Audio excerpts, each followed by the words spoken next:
ইদানিং রাজনৈতিক স্লোগানে অশ্লীল শব্দ প্রয়োগের প্রবণতা বাড়ছে। সক্রিয় প্রায় সব রাজনৈতিক দলেই এটার চর্চা শুরু হয়েছে।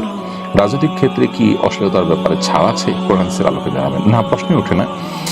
রাজনৈতিক ক্ষেত্রে অশ্লীলতার ব্যাপারে ছাড় থাকতেই পারে না। ইসলাম যেটাকে নিষেধ করেছে সেটা অন্য 10 জনের জন্য যেরকম নিষেধ, পলিটিশিয়ানদের জন্য বা পলিটিক্সের সাথে যারা জড়িত তাদের জন্য নিষিদ্ধ। অশ্লীল বাক্য ব্যবহার করা এটা খুবই গর্হিত বিষয়। এটা এমনিতে আমাদের সমাজে রাজনৈতিক অস্থিরতা অনেক বেশি বিরাজমান, পরস্পরের মধ্যে শ্রদ্ধাবোধের ঘাটতি এমনি আছে। সেক্ষেত্রে এই কালচার যদি ডেভেলপ হয় তাহলে আমরা আরো বেশি ক্ষতিগ্রস্ত হব, আমাদের রাজনৈতিক কালচার আরো নষ্ট হবে। নবী করিম সাল্লাল্লাহু আলাইহি সাল্লাম অশ্লীলতাকে কখনো প্রশ্রয় দেননি। দেখুন, মক্কার মানুষজন প্রিয় নবী সাল্লাল্লাহু আলাইহি সাল্লামের প্রচন্ড বিরোধী ছিল। তাদের শত্রুতা এত চরমে পৌঁছেছে যে নবী সাল্লাল্লাহু আলাইহি সাল্লামকে তারা তার আপন মাতৃভূমি থেকে বের হয়ে যেতে বাধ্য করেছে।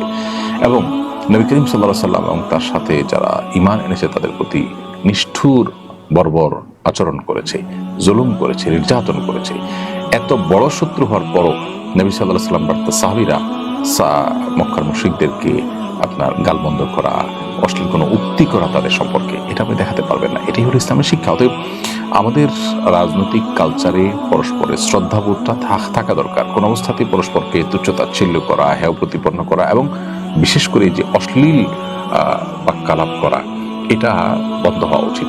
কোনো দলের অনুসারীরা এটা করলে দলের সিনিয়ররা, নেতাকর্মীরা দায়িত্বশীল পর্যায় থেকে তাদের এগুলোকে নিরুৎসাহিত করা উচিত। এটা সুস্থ এবং শুদ্ধ রাজনৈতিক ধারা বিকাশে আমাদের জন্য সহায়ক হবে ইনশাআল্লাহ তাআলা।